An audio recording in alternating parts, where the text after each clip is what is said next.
깨어있는 경제발전소. 매일 아침 9시 경제를 이해하는 똑똑한 습관. 경제발전소 박연미입니다.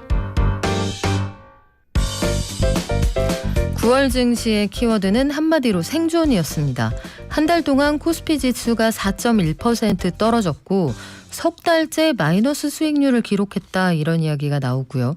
연휴 이후에 증시가 좀처럼 갈피를 잡지 못하고 있는데 10월에는 어떨까요? 키움증권의 한지영 연구원 연결해 알아볼게요. 안녕하세요.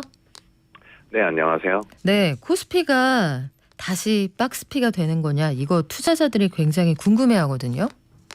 네, 그래서 저희가 아까 방금 도입부에 말씀하셨다시피 9월 달에 시장이 좀 힘든 시기를 많이 겪었습니다.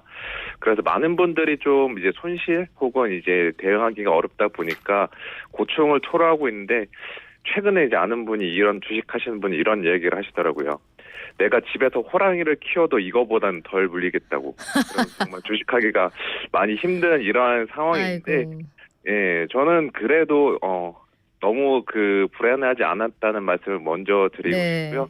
이렇게 9월 달에 불안을 했던 거는 미국의 금리 상승, 연준의 조기 긴축 우려, 또 미 정치권의 부채 한대 협상 등 기존의 악재들이 동시다발적으로 발생한 데서 기인합니다. 그런데 저는 봤을 때 가장 본질적인 이유는 기업 실적에 대한 자신감이 좀 떨어졌기 때문인데요. 사실 연초에도 우리 증시가 지금 말씀드린 이러한 악재들이 발생은 했었습니다. 그래도 잘 버티고 오히려 상승하는 날이 많았던 것도 그 당시만 해도 미래 실적 전망에 대한 자신감이 있었기 때문인데, 지금은 3분기 실적을 앞두고 자신감보다는 계속해서 잘 나올까? 이런 좀 의구심, 불안 요인들이 자라나고 있다는 것이 저희가 기존 악재들에 대해서 좀 더 취약하게 반응하고 있다라고 보시면 될 것 같아요. 그래서 이거는 이제 10월 달부터 본격적으로 돌입이 되는 3분기 실적 시즌에서 좀 풀어나가야 될 문제라고 바라보고 있습니다. 그렇군요. 우리가 그래서 1,500만 개미가 제일 궁금한 건 10월에는 오릅니까? 네, 여보세요. 네. 10월에는 올라가는 거예요? 저는 점진적으로 올라갈 것으로 전망을 하고 있고요. 그리고 이제 다들 이런 질문을 많이 하실 거잖아요. 지금 팔아야 돼, 말아야 돼? 라고 질문하실 텐데, 현재 코스피 지수 대 기준으로 봤을 때 매도로 대응하는 거는 저는 좀 늦었다라고 볼 수가 있고요. 오히려 3,000에서 3,050선 구간에 있을 때 분할 매수로 대응하는 것이 더 적절하다라고 볼 수가 있습니다. 물론 10월 중에 대외 불확실성으로 3,000선이라는 심리적인 마지노선도 한번 붕괴가 될 수는 있지만, 오히려 이때는 적극 매수 대응이 맞다라고 보고 있습니다.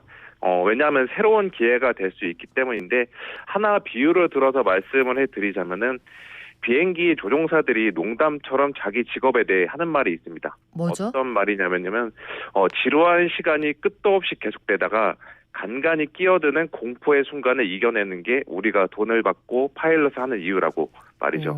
그래서 이거는 주식 투자할 때도 마찬가지라고 생각을 하고 있어요. 그래서 우리가 주식 투자를 통해서 재테크를 성공할 수 있는지 판가름하는 거는 중간중간에 시장의 위기가 찾아오는 순간에 우리가 역발상으로 대처할 수 있는 이러한 행동이라고 보고 있거든요. 저는 그래서 10월 달에 증시가 만약에 3,000선 아래로 밀릴 때는, 이때는 새로운 매수 기회다라는 차원으로 접근한다라는 말씀을 드리고 싶습니다. 아, 네. 좀 강하게 마음을 좀 담대하게 키울 필요도 있는 구간이다, 이런 말씀인데, 네, 우리 맞습니다. 그래서 어떤 업종 지켜보면 좋아요? 예, 그래서 업종 크게 봤을 때는 3분기 실적 성장이 기대되는, 저는 이제 업종들로 꼽고 있는데, 이번에 오늘 아침에 발표된 9월 수출에서 확인할 수 있듯이 반도체, 자동차 이러한 주력 수출 대형주들은 여전히 실적이 좋게 나올 것으로 전망을 하고 있습니다. 그래서 이러한 대형주들은 어떻게 보면 계좌에 좀 많은 비중을 가져가시는 게 좋다라고 볼 수가 있고요. 또 이제 그 외에도 대형주 말고도 이제 테마주들 쪽에서도 한번 접근해 볼 만한 거는, 저는 위드 코로나 수혜가 예상되는 테마주들에 한번 주목해 볼 필요가 있습니다. 예컨대 어떤 그리고 것들이에요? 뭐 단순히 이제 해외 여행으로 나가는 것보다는 국내 여행 사업 비중이 높은 호텔, 복합 리조트, 카지노 이런 쪽 국내에 대한 매출 비중이 높은 업종과 기업들에 주목할 필요가 있다라고 말씀을 드리고 싶은데 지금 이제 한국이나 미국 같은 경우 다른 나라들도 아마도 10월 이후로는 위드 코로나에 돌입을 하면서 이제 본격적으로 이제 코로나 이전으로 돌아가려고 시도할 전망입니다.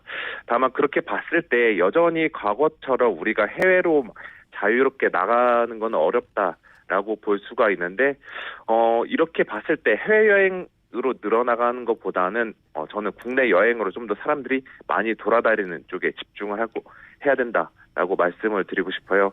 그렇게 됐을 때 이제 호텔, 리조트 등 국내 여행 및 레저를 즐기는 수요에 대해서 상대적으로 회복 탄력성 다시 말해서 수요 증가세가 강하게 일어날 것으로 저는 전망을 하고 있기 때문에 이들 기업들의 실적 개선에 대한 기대감을 투영해 봤을 때 저는 이제 위드 코로나 주 내에서도 이제 국내 여행 사업 비중이 높은 업종들을 추천해 드리고 있습니다. 네, 오징어 게임 테마주 같은 K 콘텐츠 관련 주식들 최근에 많이 올랐는데 이쪽도 계속 가는 건가요?